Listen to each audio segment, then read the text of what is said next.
Somehow like this quote quite a bit that if you really look, the way we work hasn't changed actually in last so many years. If you look at ancient monumental structures till today, I mean, architects and engineers have been primarily issuing drawings, and then somebody else is responsible for construction.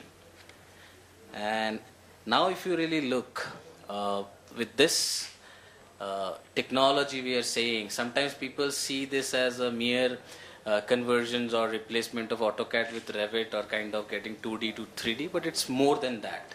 It has much more severe implications which will result not only in contractual and litigation changes in the construction contracting process, but the entire evolution of a new project delivery framework is going to evolve with this. And I'm going to touch up very briefly how it's going to affect.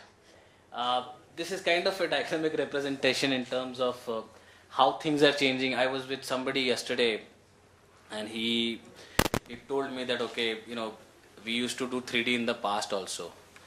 AutoCAD used to give 3D, and we used to do 3D like 5, 7, 8 years back. And today, what's the difference actually?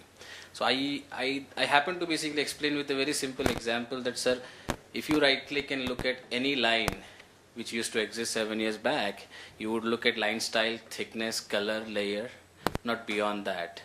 In BIM, that line is an object. It's a wall, it's a beam. So you're actually talking about construction, you're not talking about a third-party entity. So a line in basically in AutoCAD is a third-party entity which you're using to represent a drawing. But now in BIM, you're actually creating a wall, you're actually creating a thing which is nothing but a virtual representation of the actual physical object. It will result in a process where there will be no difference in the virtual database and the actual database due to the linkages. So when you see projects which are on paper which never existed on the earth, and for some reasons there were a lot of malpractices, now just think this technology can actually eradicate or eliminate those processes. This is also kind of citing an example how the entire development which is bringing about a change in the construction space is forcing us to change. It's demanding a much better product, it's demanding a much better process as compared to what was there in the past. Now typically if you see a project example, now more and more government projects, now everybody is talking about Modi government, Modi portfolio, infrastructure business, buildings business. If you look at these businesses, we see more and more public-private partnership is going to flourish in this environment. Now how do I relate this to my design?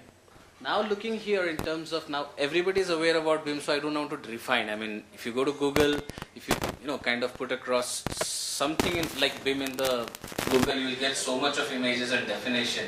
So everybody has their own definition. I would just say that it's information modeling, when you put information related to the buildings together in one system. That could be any system, it could be Revit, it could be Autodesk platform, some other platform. But that information now become a dynamic information which you can analyze, which you can basically reproduce in different formats. So if I say that if this BIM model is an accumulation of a data, which is a geometric data of the project, which is an